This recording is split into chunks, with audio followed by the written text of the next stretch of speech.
notre solidarité, fièrement saluer l'emblème de notre souveraineté. Congo, don béni, Congo, des aïeux, Congo, au pays, Congo, bien-aimé, Congo, nous peuplерons ton soleil, nous assurerons un monde 30 juin au doux soleil, 30 juin du 30 juin, jour sacré soit le témoin, jour sacré de l'immonté, serment de liberté, que nous léguons à notre postérité pour toujours.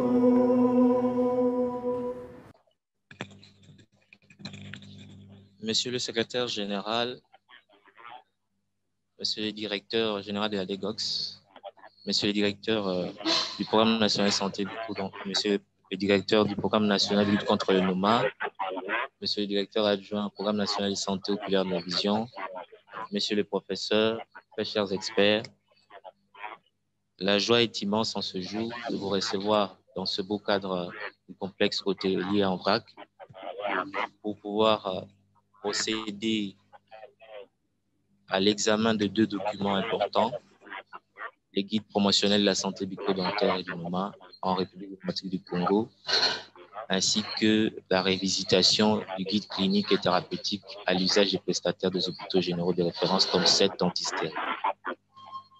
Ce processus, après un long moment de préparation, nous sommes au jour J où, avec les différents experts, nous allons voir dans quelle mesure fournir pour la première fois un document normatif qui permettra à tous les prestataires au niveau de la pyramide sanitaire d'avoir les normes pays pour la meilleure prise en charge de nos patients souffrant des affections bucco-dentaires.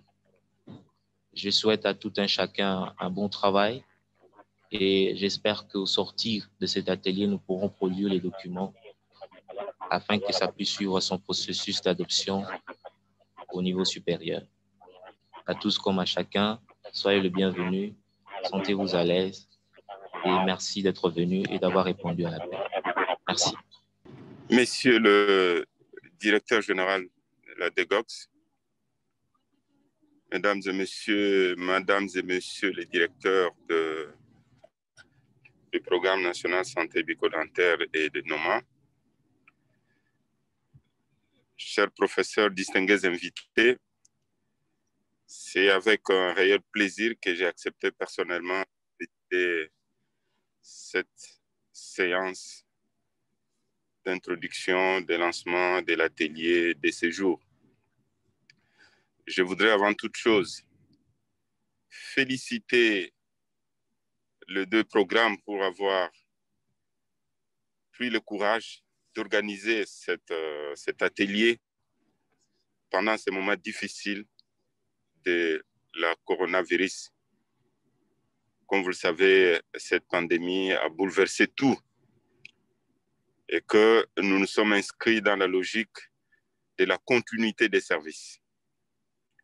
Et c'est dans ce cadre-là que je salue vraiment le courage et la détermination de ces programmes de pouvoir organiser cet atelier.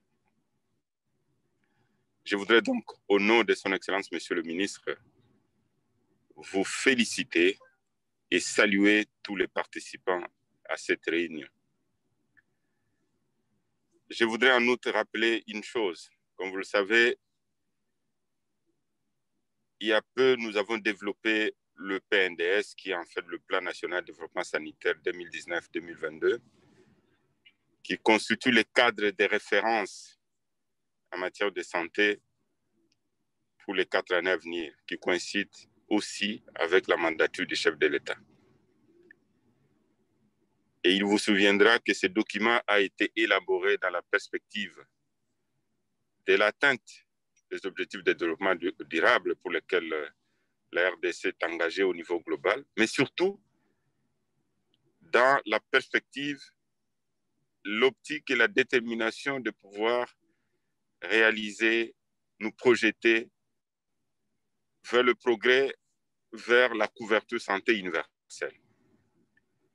Et qui dit couverture santé universelle, je vous le rappelle, c'est tout Congolais partout où il se trouve a le droit d'avoir accès aux soins, aux services, aux soins de santé, sans pour autant qu'il puisse se ruiner, qu'il puisse s'appauvrir.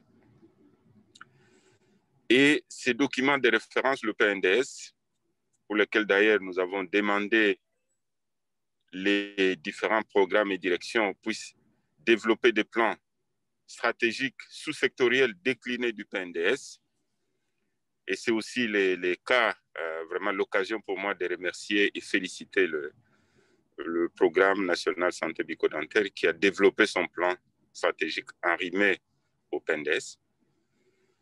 Et ce plan met l'accent sur l'amélioration de la qualité des services, des soins que nous rendons à la population. Pour y arriver, comme vous le savez, il faut avoir des outils. Et voilà pourquoi cet atelier est d'une importance capitale. Parce qu'il va permettre de mettre à la disposition des prestataires de soins à différents niveaux de la pyramide sanitaire des outils nécessaires leur permettant de contribuer à l'amélioration de la prise en charge, que ce soit au niveau de la prévention, de la prise en charge et pourquoi pas même la promotion. Et voilà pourquoi je soutiens fermement et vous encourage de vous concentrer à pouvoir produire ces deux documents normatifs importants. J'ai cité les guides promotionnels de la santé bucco-dentaire et aussi ces documents guides cliniques et thérapeutiques à l'usage des prestataires de soins au niveau des hôpitaux généraux qui est révisé et on a des informations que j'ai reçues au tome 7. C'est-à-dire, il a été, effectivement, il doit se faire actualiser. Et donc, nous profitons vraiment de ces nouveaux outils de communication, information et communication, nouvelles technologies pour pouvoir organiser ce type de réunion, même à distance. Vous voyez, je suis très loin dans mon véhicule, mais je parviens quand même à échanger avec vous. Je tenais personnellement à lancer cette réunion en se disant ceci, c'est qu'il y a des instructions au regard de la pandémie que nous devons tous respecter, y compris vous qui êtes dans cette salle-là, c'est la distanciation physique. Donc, c'est très important.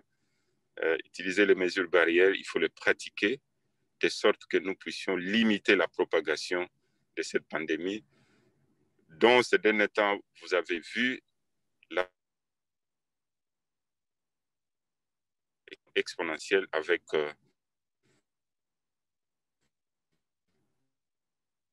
un nombre.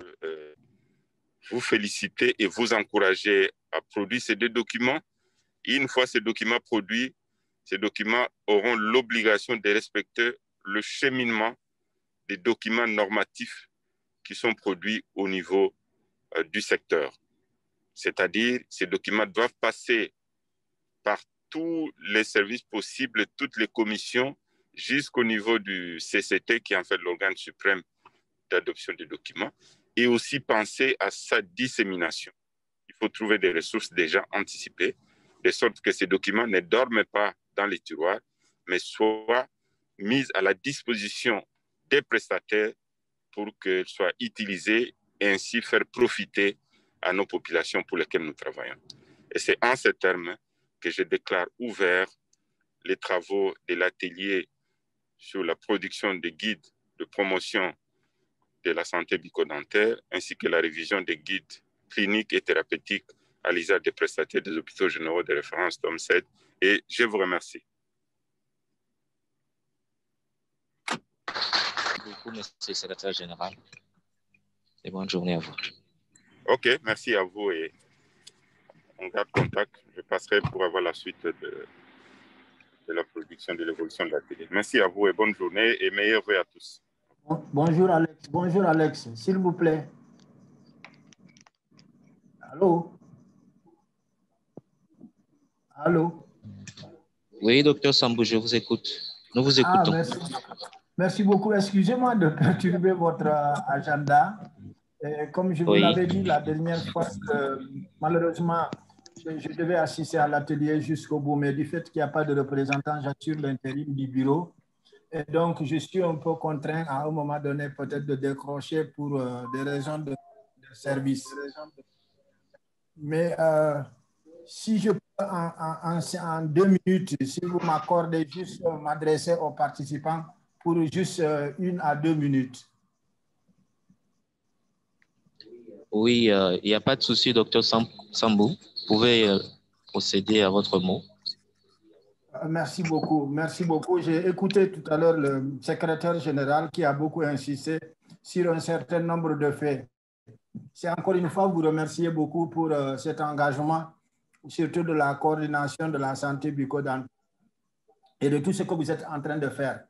Je pense que vous n'êtes pas sans savoir que le lundi démarre le 148e conseil exécutif de l'OMS et au cours de cette réunion importante internationale des Nations Unies avec tous les partenaires qui va avoir lieu à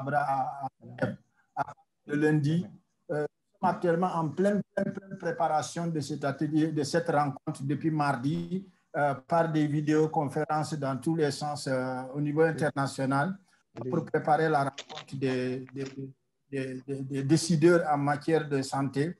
Et c'est pour vous informer que la santé bucco-dentaire fait partie des thématiques qui sont inscrites. Pour la première fois, la santé bucco-dentaire est inscrite au Conseil exécutif et des résolutions très, très fortes vont être prises.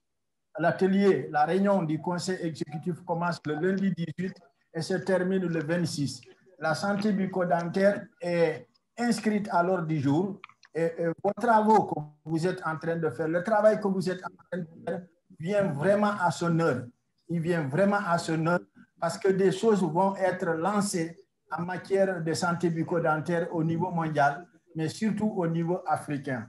Nous avons déjà travaillé beaucoup sur un certain nombre de recommandations que nous allons soumettre au Conseil exécutif qui vont être validées par le Conseil exécutif, bien sûr, avec les ministres de l'ensemble des pays de la région africaine. Nous avons travaillé le mardi et le mercredi et on a un certain nombre de recommandations. Je pense que ce n'est pas trop juste de vous le dire. Je vais vous balancer, Alex, le document que vous allez partager avec l'assistante pour voir un peu les recommandations que nous avons soumises au Conseil exécutif et qu'ils vont prendre par rapport à ça. Donc, je ne vais pas vous retenir longtemps par rapport à ça. Encore pour vous encourager et vous dire que vous n'êtes pas en train de faire un travail inutile. Vous êtes en train de vous lancer même avant que la communauté internationale intervienne pour appuyer ce que vous êtes en train de faire. Je pense que la santé bucco-dentaire va retrouver une place vraiment de choix au niveau des interventions que l'OMS va appuyer au niveau des différents pays. C'est pour vous encourager réellement sur ce que vous êtes en train de faire. C'est une discipline qui a été longtemps plus ou moins négligée, enfin négligée, oubliée entre guillemets, mais je pense que le moment est venu de faire ce qu'il faut faire pour cette santé bucco-dentaire qui, au niveau de l'OMS, c'est très, très important, surtout dans le domaine en matière de couverture sanitaire universelle. Voilà juste ce que je voulais rajouter. Et je vais vous partager, d'ailleurs, avant que ces résolutions soient prises, certainement la semaine prochaine, je vais même vous partager déjà le document que vous pouvez lire entre vous et vous verrez quelles sont les différentes thématiques qui sont retenues pour ce conseil exécutif qui va avoir lieu, qui commence à partir de lundi. Et que pour lesquels je vous dis que je vais me retirer, certainement à partir de 11h, je vais me retirer parce que j'ai une autre réunion avec une commission, c'est la commission administrative qui prépare la réunion. Merci beaucoup, Alex. Et je salue tout le monde. On n'a pas vraiment l'occasion de se rencontrer si ce n'était pas cette distanciation. J'allais être avec vous pour toute la période de cet atelier. Je vous souhaite une très, très bonne journée. Merci, Dr Sambou, pour votre intervention. Et nous savons que chaque fois que vous avez le temps, vous avez toujours contribué à faire avancer la santé bucco-dentaire au niveau du pays. Nous avons bien reçu le message et compris que les enjeux par rapport à la santé bucco-dentaire au niveau du Conseil exécutif des Nations Unies est en train d'avancer et que nous pouvons espérer que dans les années à venir, pourquoi pas déjà cette année, des avancées significatives par rapport aux interventions qui doivent être apportées au pays, surtout aux pays africains, pour élever le niveau de prise en charge des soins bucco-dentaires. Merci à tout le monde d'être connecté et merci encore une fois à tous les experts qui sont dans la salle avec nous. Nous allons commencer avec le premier plan de présentation qui concerne le condensé du guide promotionnel en santé bucco-dentaire et du NOMA. Alors, pour ce premier document, il y a un plan de présentation. Donc, dans les documents que nous allons traiter, il y a une introduction avec 6 chapitres. Le premier chapitre traitera des définitions des concepts et le deuxième va s'appesantir sur les affections bucco-dentaires. Le troisième chapitre, il sera question des soins bucco-dentaires primaires et le quatrième chapitre sera consacré à la promotion de la santé bucco-dentaire dans la communauté. Le cinquième, c'est en milieu scolaire. Le sixième, c'est chez la femme enceinte. Et nous allons également terminer avec un petit point sur les principales attentes. Voilà, pour ce qui concerne l'introduction, il est question ici, pour ce qui concerne le guide promotionnel, de réduire la morbidité et la mortalité élevée que connaît la RDC. Alors, il faudra apporter aux membres de la communauté les informations qui soient en même temps complètes et vraies sur les maladies de notre secteur afin d'amener cette population à un changement réel. Et cela, il faut qu'il y ait les personnes qui prennent en charge ces malades qui puissent établir un document qui permet de renseigner sur les informations utiles, qui va permettre effectivement aux relais communautaires avec tous les acteurs communautaires qui nous aident à relayer l'information, à apporter la vraie information auprès de cette population. Voilà un peu le contexte de l'introduction. Et dans ce document, nous allons traiter exceptionnellement des aspects promotionnels et préventifs. L'objectif général poursuivi dans ce premier guide sera de guider les acteurs communautaires dans la mise en place et dans l'offre d'un ensemble harmonisé de services, des services à la fois préventifs, promotionnels et curatifs. Et ces services qui doivent être efficaces et efficients afin de réduire de façon significative la mortalité, la morbidité, les séquences et handicaps liés aux affections bucco-dentaires. Concernant les objectifs poursuivis par ce guide, il sera question de mobiliser la population à adopter des comportements sociaux et des pratiques favorables à la santé bucco-dentaire. Il faudra amener les acteurs communautaires à une capacitation telle qu'ils pourront mettre en œuvre les programmes de dépistage précoce, bien sûr, des maladies bucco-dentaires. Et le troisième objectif, il faudra qu'on arrive à veiller à la référence des malades dont la prise en charge et le plateau technique l'exigent. Concernant le premier chapitre des définitions des concepts, nous avons défini d'abord le concept sur la promotion de la santé de manière générale, en suivant bien sûr la définition de l'OMS.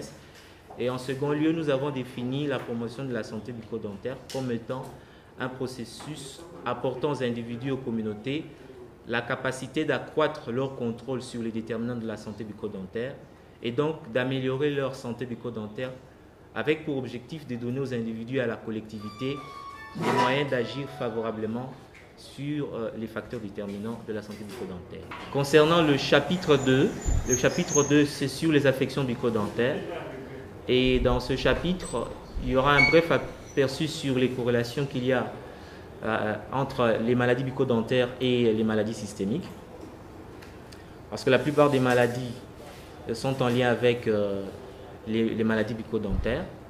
Et ici, nous voyons les facteurs de risque modifiables, tels que les facteurs de risque modifiables qui interviennent dans cette corrélation, donc le tabac, la consommation d'alcool, la mauvaise hygiène la mauvaise alimentation riche en sucre libre, qui sont communs aux 4 grandes catégories des maladies non transmissibles.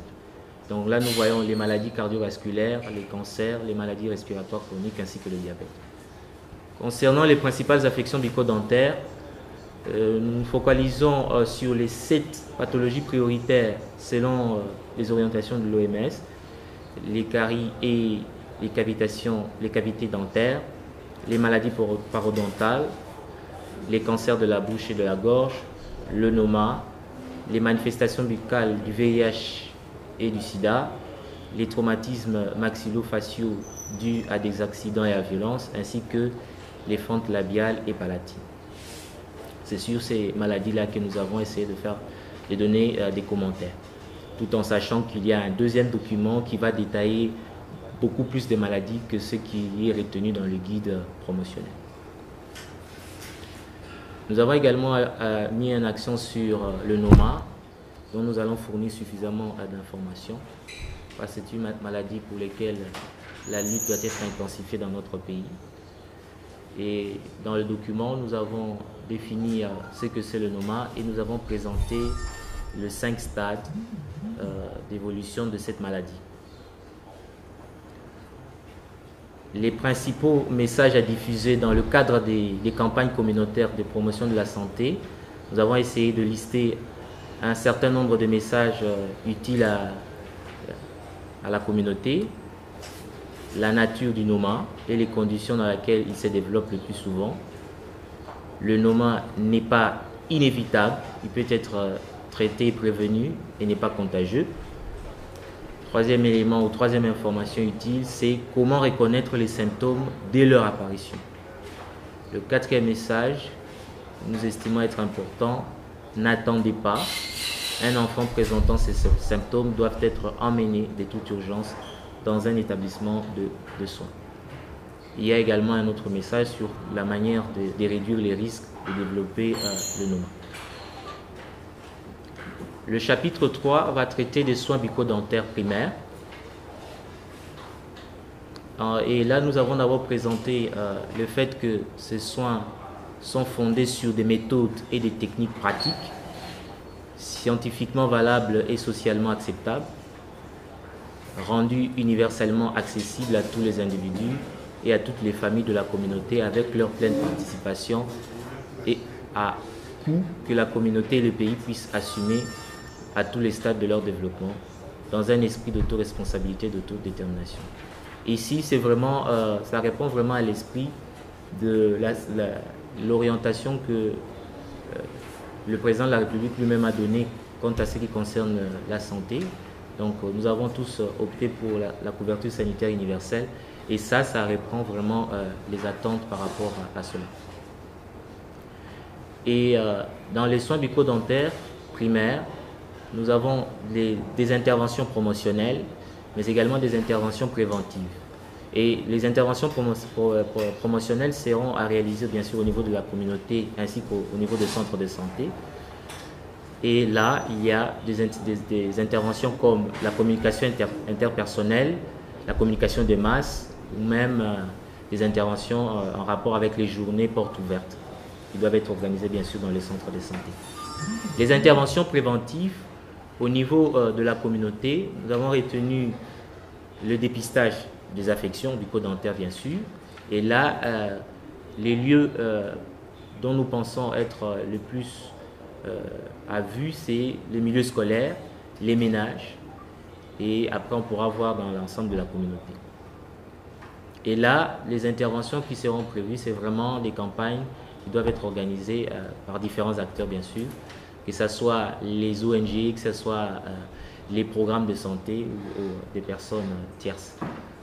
Et au niveau bien sûr du centre de santé, il faudra assurer tous les paquets d'interventions qui sont administrés bien sûr au niveau de la communauté.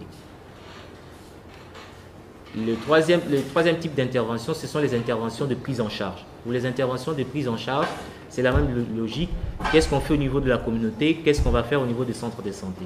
Donc au niveau de la communauté, pour ce qui concerne la prise en charge, on va sensibiliser, on va orienter les personnes atteintes ou ayant des problèmes bucco-dentaires vers les centres de santé qui peuvent déjà commencer le premier niveau de prise en charge.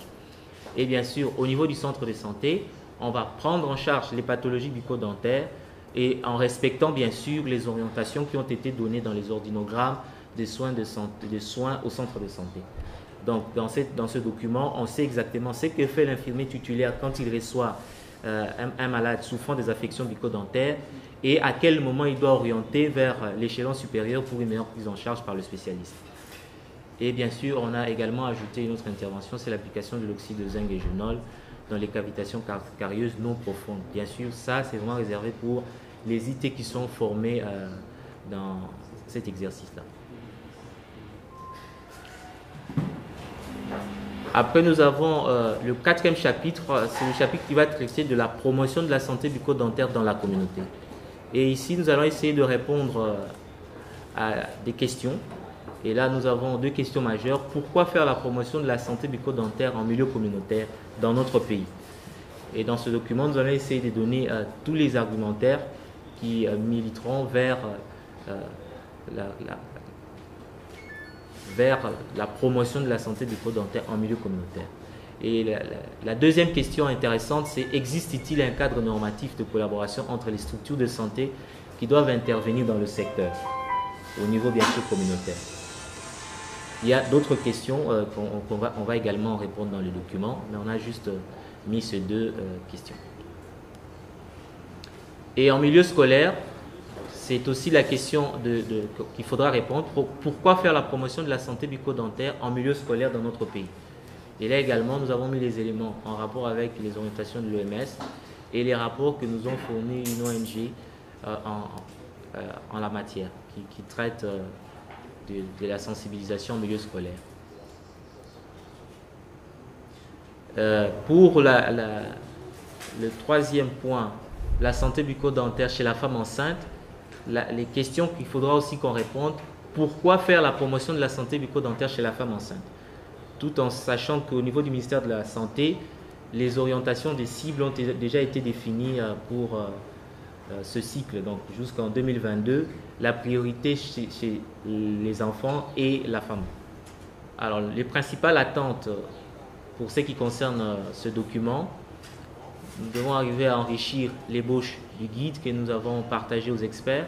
Nous espérons qu'avant la fin de cet atelier, nous allons compléter toutes les informations qui manquent et peut-être, s'il y a à reformuler certains chapitres, voir la nécessité de le faire. Il faudra aussi révisiter bien sûr les définitions proposées. Est-ce qu'il faut en ajouter? Est-ce qu'il faut diminuer? Ou est-ce qu'il faut reformuler les définitions qu'on a proposées? Et au finish, est-ce qu'il faudra juger de la pertinence ou non des axes d'intervention que nous avons mis, ainsi que des activités promotionnelles que nous avons retenues. Bien sûr, également les données épidémiologiques qui sont disponibles. Donc voilà ce que j'avais à présenter pour ce qui concerne le guide promotionnel. J'ai dit et je vous remercie. Merci pour la parole. Alors nous allons procéder à la présentation du guide clinique et thérapeutique à l'usage des prestataires des hôpitaux généraux de référence en RDC tome 7 dentisterie, version révisée. Alors, ici, nous sommes en face d'une version révisée, ce qui veut dire qu'il existe un premier guide clinique et thérapeutique que le Programme national de la santé bucco-dentaire a eu l'initiative de le réviser. Alors, pourquoi le programme a eu cette initiative? Étant donné que le guide clinique et thérapeutique tome 7 est un document très important destiné à aider et orienter les médecins dentistes des hôpitaux généraux de référence en clinique et en thérapeutique pour son élaboration ainsi que pour sa validation, la participation des médecins dentistes doit être significative. Alors, ce qui n'était pas le cas pour le premier guide, pour son élaboration ainsi que sa validation, la participation des médecins dentistes n'était pas significative. Et au niveau du programme, lorsqu'on avait examiné ce premier guide, nous avions constaté que ce guide a des informations insuffisantes. C'est pour cela que nous avons eu cette initiative. Et au niveau du programme national de la santé bucco-dentaire, on s'est organisé pour mettre en place un comité qui était chargé à effectuer ce travail. Et le comité, le travail plutôt ne se limite pas seulement au comité, parce que ce que le comité a déjà fait, en ajoutant d'autres informations, avait comme particularité de présenter les pathologies selon les spécialités. Alors, le travail du comité était partagé aux différents experts. Dans la plupart de ces experts sont du domaine de l'odontostomatologie qui ont lu et ils ont apporté des amendements et ils ont aussi ajouté d'autres informations selon leur spécialité dans le but d'enrichir davantage ce guide. Mais le travail n'est pas encore fini. Je crois pendant l'atelier, avec nos maîtres qui sont devant nous, nous allons de nouveau examiner ce guide clinique et thérapeutique révisé dans le but de l'améliorer davantage. Alors, ceci étant dit, nous allons maintenant passer à la présentation proprement dite de notre guide. Alors, notre guide clinique et thérapeutique version révisée est structuré de la manière suivante. Il y a l'introduction. Dans l'introduction, il y a l'objectif général ainsi que les objectifs spécifiques. Alors, ce guide a 7 parties. La première partie est consacrée à la définition des concepts. Deuxième partie, aux rappels anatomiques de la bouche et de la sphère maxillofaciale. Troisième partie, consacrée à la consultation en odontostomatologie. Quatrième partie, aux pathologies bucco-maxillofaciales. Cinquième partie, les pathologies médicales et santé bucco-dentaire. Sixième partie, la prescription en odontostomatologie. Et enfin, la septième partie, consacrée aux urgences médicales au cabinet dentaire. Alors, en guise d'introduction, pour réduire la morbidité et la mortalité élevée des affections bucco-dentaires que connaît la République démocratique du Congo, il faut offrir à la population de la zone de santé les services minima de qualité qui sont définis dans le paquet complémentaire d'activités. Alors, ce guide clinique et thérapeutique tome 7 est destiné aux prestataires, médecins dentistes des hôpitaux généraux de référence. Et puis, ça sert d'aide mémoire. Alors, l'objectif général est de réduire la morbidité et la mortalité bucco-dentaire en offrant des soins de santé bucco-dentaire de qualité. En ce qui concerne les objectifs spécifiques, standardiser la démarche clinique et le traitement des affections bucco-dentaires dans les hôpitaux généraux de référence, améliorer la prescription médicale ainsi que la gestion efficiente des médicaments, améliorer la référence secondaire vers les hôpitaux provinciaux. Alors, en ce qui concerne la première partie, qui est consacrée à la définition des concepts, alors il y a plusieurs concepts que nous avions définis, en commençant par l'odontologie, stomatologie, odontostomatologie et ainsi de suite. Alors, deuxième partie, consacrée aux rappels anatomiques de la bouche et de la sphère maxillofaciale. Alors, nous avons fait un bref rappel, d'abord de la bouche, anatomique de la bouche, tout en présentant, tout en présentant la bouche Et puis, on a dit un mot sur toutes les limites de la bouche. Et on a aussi décrit tous les éléments qui sont dans la bouche, en commençant par la dent, avec toutes ses parties. Diapo. On a aussi dit un mot sur les types des dents, ainsi que leurs fonctions. Et nous avons aussi fait un petit rappel sur la nomenclature des dents, selon le système de la FDI, en denture permanente, diapo, et puis en denture temporaire. Et puis il y a aussi un petit rappel sur la chronologie de l'éruption et chute des dents. Ça, c'est pour les dents temporaires. Et la chronologie de l'éruption des dents permanentes. Et un petit rappel aussi sur l'anatomie de la langue, ainsi que des glandes salivaires. Aussi, un petit rappel sur les régions maxillofaciales, tout en décrivant des régions superficielles ainsi que des régions profondes. La troisième partie, qui est consacrée à la consultation en odontostomatologie, on a décrit toutes les étapes de la consultation, en commençant par l'identité jusqu'au plan du traitement. Et quatrième partie, consacrée aux pathologies bucco-maxillofaciales, et nous avons présenté ces pathologies par spécialité en odontostomatologie. Et les spécialités en odontostomatologie sont là: endodontie, odontologie pédiatrique, parodontologie, orthopédie dentomaxillofaciale, prothèse dentaire, chirurgie orale et maxillofaciale. Cinquième partie est consacrée aux pathologies médicales et santé bucco-dentaire, la liaison entre ces deux éléments. Sixième partie, la prescription en odontostomatologie.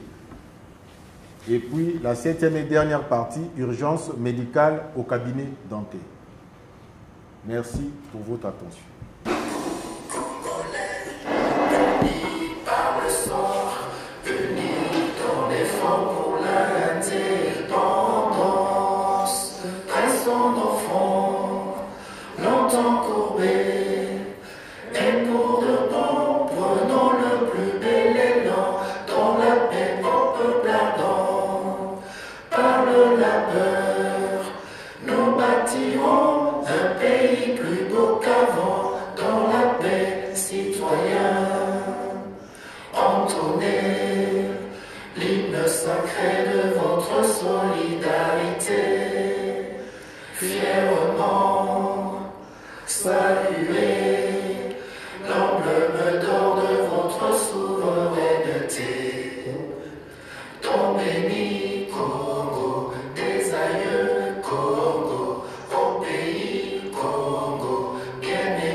Merci beaucoup. On peut s'asseoir, s'il vous plaît. Mesdames et messieurs, à vos titres et qualités respectives, tout protocole respecté, c'est pour moi un honneur de pouvoir vous remercier d'être venu. Et durant 4 jours, du 14 janvier au 17 janvier 2021, d'avoir fourni l'effort de pouvoir se pencher sur ces deux grands documents importants: le guide promotionnel de la santé bucco-dentaire et du NOMA, ainsi que du guide clinique et thérapeutique à l'usage des prestataires des hôpitaux généraux de référence dans cette dentisterie, pour lesquels nous avons procédé à un grand exercice d'élaboration pour l'un et de rectification pour l'autre. Et nous avons ainsi l'honneur d'avoir le directeur général de la Direction générale de l'Organisation de gestion des soins de santé ici avec nous, pourra procéder à la clôture. Et nous remercions chacun de vous d'avoir fourni l'effort pour qu'aujourd'hui, au terme de cet atelier, nous puissions avoir des documents que nous pourrons dans la suite faire valider au niveau national. Merci. Monsieur le directeur à l'intérim, Monsieur le professeur qui a accompagné cet atelier, mesdames et messieurs, à vos titres et qualités, au nom du secrétaire général de la Santé, je vous salue. Et surtout, je vous remercie pour le travail fait. Notre mission, c'est d'offrir des soins et des services de santé de qualité à la population congolaise. Le comptable, c'est le ministère de la Santé. Et nous ne pouvons offrir ces soins et services de santé de qualité que sur base des outils. Comment les prestataires doivent travailler s'il n'y a pas de guide, s'il n'y a pas de documents techniques de travail? Et c'est ça le travail que vous êtes appesantis de faire pendant ces 4 jours passés ici. Et souvent, je l'ai dit, en tant que patron de prestation, la commission, une des commissions du Comité national de pilotage, enfin du CCT, Comité de coordination technique, du Comité national de pilotage du secteur de la santé, appelée la commission de prestation, mise en œuvre, suivi et évaluation du PNDES. C'est moi le président, en tant que directeur général d'ADEGOX. Tout ce qui a trait aux prestations passe par notre commission. Tous les documents techniques.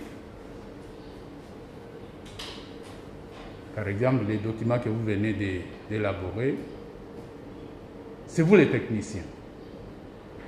Mais cette commission-là a le privilège d'inviter les gens qui n'étaient pas à la conception. C'est toujours, quand on fait un travail, le travail humain est toujours perfectible.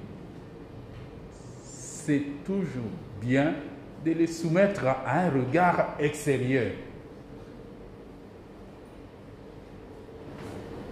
On partage ces documents, ils les lisent, et après, on se retrouve dans une réunion où ils vont nous dire ce qu'ils ont vu.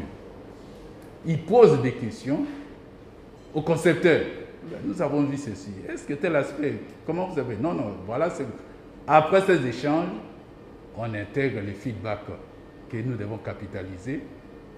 On apaise les inquiétudes là où c'était clair ou là où ils ont mal lu. Et c'est ça la validation technique. Une fois que c'est passé à la commission prestation, il y a la dernière étape, c'est le CCT, dont nous sommes la commission technique. Là, c'est l'endossement stratégique, tout simplement. Là, il n'y a pas grand-chose. C'est que vous, les techniciens sectoriels, vous avez fait. Après, c'est passé au peigne fin au niveau de la commission. De l'autre côté, souvent, c'est les directeurs avec certains représentants qui vous accompagnent. On présente les documents, la synthèse du document, parce que le document aura été déjà, comment dire, partagé. Et une fois que c'est fini, on vulgarise ces documents parce qu'on ne conçoit pas les documents pour que ces documents restent à Kinshasa. Mais je vais profiter ici pour vous révéler quelque chose. Notre direction générale, nous avons fait une évaluation il y a de cela 3 mois pour voir quels sont les documents normatifs qui sont en circulation dans le pays. Documents normatifs sectoriels, santé bien sûr, politique, normes, directives, je sais, tout ça, guide. Parce qu'on est en train de créer ici, il faut des services de santé, de qualité, tout ça. Ok, est-ce que les prestataires ont les politiques à leur niveau? Nous, notre niveau, au niveau central, notre rôle, ça va être à normer, à réguler. Les niveaux intermédiaires, les provinces accompagnent les niveaux opérationnels. C'est là où les prestations doivent être réalisées. Beaucoup de stratégies, par exemple la démarche qualité intégrée des soins, la tarification forfaitaire pour l'accessibilité aux soins de la population, tous ces documents doivent aller sur le terrain.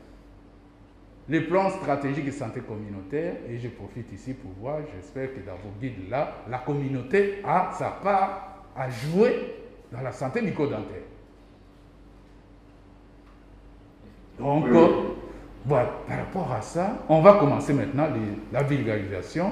Et très prochainement, je vais convoquer une réunion avec tous les programmes pour voir comment intégrer, comment mettre en œuvre ces plans stratégiques santé communautaire de la RDC. Chacun tire son volet, comment son programme va travailler avec la communauté. Ceci étant, au nom du secrétaire général de la Santé, encore une fois de plus, merci et je déclare clos cet atelier et je vous remercie.